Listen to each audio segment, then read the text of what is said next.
ارنائی سبی railway track گزشتہ 16 سالوں سے غیر فعال ہے۔ 14 دسمبر 2017 کو وفاقی وزیر ریلوے خواجہ سعد رفیق، وزیر اعلیٰ بلوچستان نواب ثناء اللہ زیری نے ارنائی سبی ریلوے ٹریک کی تعمیر و مرمت اور بحالی کے منصوبے کا افتتاح بھی کیا۔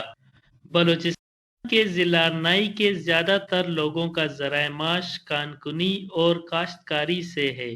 ضلع ارنائی کے پھل، گنا، لہسن، پیاز کو ٹرینوں کے ذریعے سستے داموں میں ملک کے بڑے بڑے منڈیوں تک پہنچایا جاتا تھا۔ ارنائی ٹرین 2007 سے بند ہے۔ ارنائی کے عوام کے لیے بہت زیادہ تکلیف ہے۔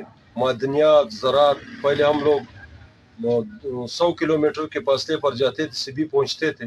اب ہم لوگ 6 اضلاع کو کراس کر کے پھر ہم لوگ سبی پہنچتے ہیں۔ ہم کو زلزلہ آیا تھا، گورنمنٹ نے ارنائی کو آپت زدہ قرار دے دیا۔ آپت زدہ قرار ہونے کے باوجود یہاں پر عوام کو وہ سہولت نہیں مل رہا ہے۔ ریلوے اسٹیشن ارنائی کا آپ نے دیکھا ہوگا بالکل مکمل ہے، اور ریلوے ٹریک تقریباً اس کا کام 95% مکمل ہو چکا ہے، لیکن اس کے باوجود آج تک اس پر ٹرین نہیں چلایا جا رہا۔ ہم موجودہ حکومت سے مطالبہ کرتے ہیں کہ فوری طور پر اس ٹرین کو، اس ریلوے ٹریک کو چلایا جائے، اور ہمارے ٹھیکیدار، کول مائن اونر والوں کا اور ہمارے سے وابستہ بٹے ٹھیکیداران سب کو فائدہ ہوتا تھا۔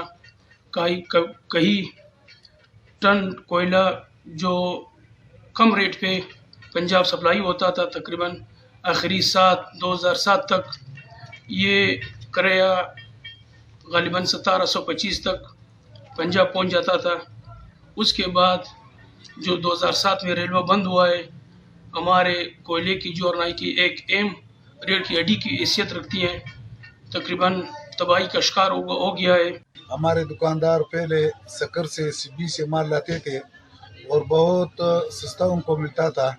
گنا یہاں رہ جاتے، ہمارے جو سبزیاں ہو جاتے تھے وہ ہم لوگوں کا ٹرین میں 2 ڈبے ہم لوگ ادھر سے لے جاتے تھے سبی، لیکن وہ سبزی ابھی ہم لوگ جو جب کوئٹہ لے جاتے تو وہ بیچنے سے زیادہ خرچہ اس پہ آ جاتا ہے۔ ارنائی سبی ریلوے سیکشن 1884 میں برطانیہ کے دور میں بنایا گیا تھا۔ کی حکومت کی زیر نگرانی اب بھی ارنائی ٹریک کی 134 کلومیٹر کی بحالی پر کام جاری ہے، جو کہ اب آخری مراحل پر پہنچ گیا ہے۔